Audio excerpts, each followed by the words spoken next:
Hello everyone, and welcome back to our channel.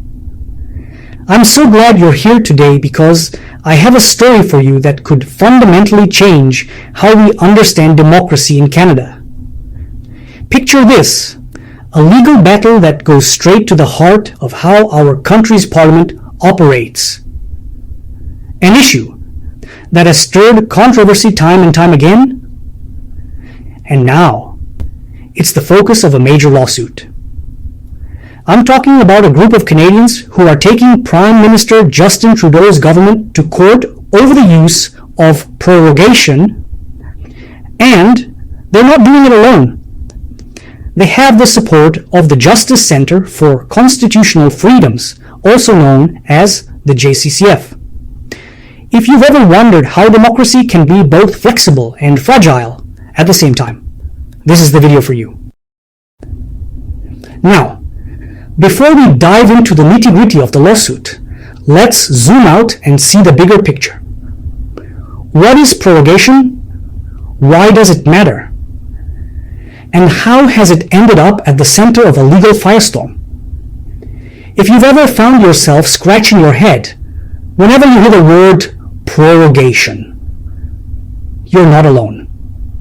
It's a concept that tends to float around in the political atmosphere, but it isn't often explained in detail. Yet it plays a huge role in how our government functions day to day. For some, it's a simple tool in the Prime Minister's toolbox to reset the legislative agenda. For others, it's a political weapon that can shut down debates and dodge accountability. If you care at all about responsible government, or if you just want to make sure those we elect are truly answering to us, then understanding prorogation is essential. And that brings us to the current lawsuit. A group of Canadians, backed by the Justice Centre for Constitutional Freedoms, filed their legal action on January 8, 2025. The heart of their claim is this. They believe that Prime Minister Justin Trudeau's government has used prorogation excessively, and in doing so may have crossed a constitutional line. Think about that for a moment. The plaintiffs are essentially saying that the federal government, which should be under tight scrutiny by elected representatives, has potentially abused a procedural mechanism to shield itself from that scrutiny. In their view, this not only undermines democracy, but also could be considered unconstitutional. Now, you might be asking, who are these plaintiffs? And why is the JCCF involved? The legal action is spearheaded by John Carpay, the president of the JCCF. If you're not familiar with the organization, the Justice Centre for Constitutional Freedoms is known for taking on cases that it believes involve violations of individual rights and freedoms guaranteed by the Canadian Charter of Rights and Freedoms. Whether you support them or disagree with them, they're not shy about championing what they see as important constitutional principles. In this particular lawsuit, they stand behind the principle that government accountability should not be circumvented by repeatedly hitting the reset button on Parliament.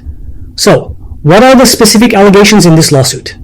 The plaintiffs highlight three main points: the frequency of use, the timing, and the constitutional implications.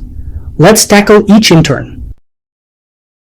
First, frequency of use.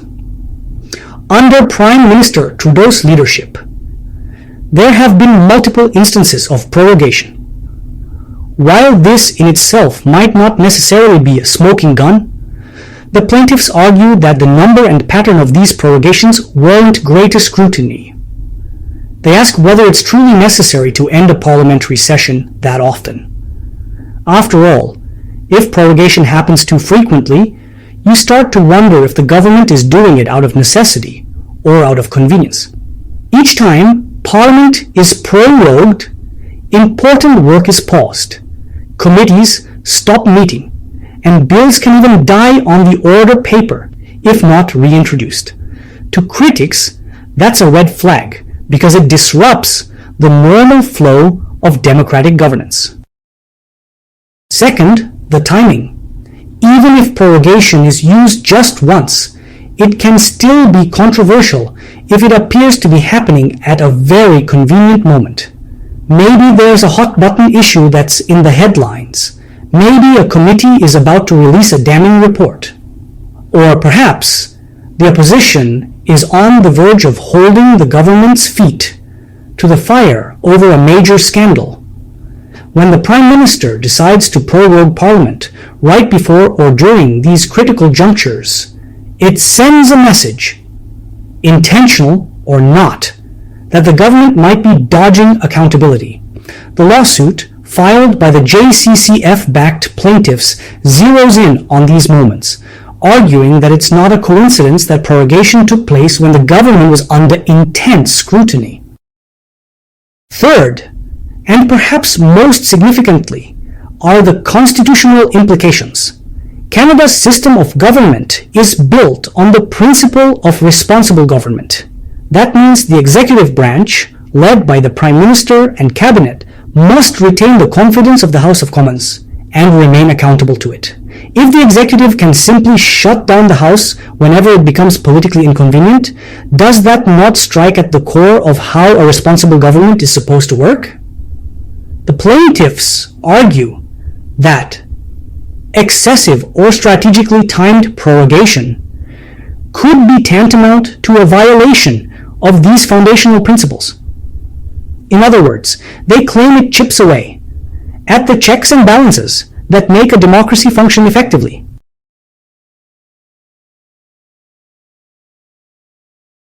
If you're wondering why you, as an everyday Canadian, should care about all this, let me put it this way. Democracy thrives on transparency, accountability, and debate. When those virtues are compromised, even if it's through what might be a routine procedural mechanism like prorogation, we risk losing the trust we have in our institutions. That, in turn, can lead to greater public cynicism, lower voter turnout, and a general sense that our voices don't really matter. On the flip side, a victory for transparency and a proper check on power can reinvigorate people's belief in the system. It can remind us that we do have recourse when we believe our leaders aren't playing by the rules. Of course, supporters of the government might argue that prorogation is being demonized. They might say, look, prorogation has existed for centuries in parliamentary democracies. It's not new, and it's not necessarily nefarious. Sometimes you just need to press pause, reevaluate your agenda, and come back stronger with new legislation. And indeed, that's not entirely false.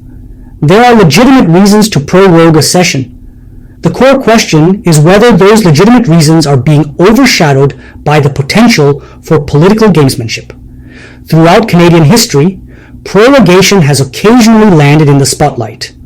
Past governments, not just Trudeau's, have faced their share of criticisms for how they used or misused this tool. That history alone suggests that the current lawsuit could set an important standard for all future governments. When you think about it that way, this isn't just a case about Justin Trudeau or the current state of politics. It's about creating a roadmap for generations to come. Imagine a future government facing a crisis, a scandal, or strong parliamentary opposition. They might look back at the outcome of this case as a reference point for what they can or cannot do. If there's a precedent that says you can't just prorogue whenever you're in hot water, then that might fundamentally restrain the executive. Conversely, if the courts shrug and say, this is a political matter, we're not going to intervene, then the door remains open for future prime ministers to use prorogation to their advantage. Either way, the implications go well beyond the immediate political landscape. So, as we wait for updates on this legal challenge, I urge you to pay attention. Don't let the complexities of constitutional law or the routine hum of politics make you tune out. This lawsuit is about who holds power, how that power is exercised, and whether or not the very institution meant to represent us, the House of Commons, can be sidelined at will. It's about ensuring that our government remains truly responsible to the people. If we, as citizens, don't keep ourselves informed, the rules might change before we even notice. And our democracy could look very different in a few years. Now, you might be wondering what you can do about all this. After all, most of us aren't lawyers, and we're not the ones in court. But being informed is the first step, and sharing what you've learned is the second. Talk to your friends and family about prorogation. Discuss with them what it means for accountability. Write to your member of parliament if you have concerns. Civil society groups and legal organizations like the JCCF will continue their fight, but public opinion matters too. When enough people voice concerns, politicians and judges alike take note. And that brings me to a call to action, something we can all do. If you believe in the importance of accountability and responsible government, keep this conversation going. Post about it on social media. Bring it up in casual conversations. Tag your local representative. Whatever your view might be, whether you think the lawsuit is justified or that the government is simply using a standard constitutional mechanism. Our democracy is healthiest when citizens like you and me are engaged and outspoken. As I wrap up, let me leave you with this final thought. Democracy isn't just something that happens every 4 years when we vote. It's an ongoing process that requires vigilance, dialogue, and yes, sometimes legal challenges to clarify the limits of governmental power. The lawsuit against Prime Minister Trudeau's government over prorogation has the potential to rewrite an important chapter in Canada's parliamentary story. Whichever side prevails, the ripple effects will be felt for years, perhaps decades to come. So, thank you for joining me in unpacking the nuances and significance of this crucial issue. If you found this video helpful or thought-provoking, please give it a like and share it with others who might be interested. And don't forget to subscribe to our channel so you won't miss any updates on this lawsuit and other pivotal stories in Canadian politics. Let's continue this conversation in the comments below. Do you think prorogation has been abused? Or do you see it as a necessary political tool that's being blown out of proportion? I'd love to hear your take. Until next time, stay informed, stay engaged, and remember, democracy is in our hands, and it's up to each of us to shape it. Thank you for watching, and I'll see you in the next video. Take care, and let's keep shining a light on the issues that matter most to our country.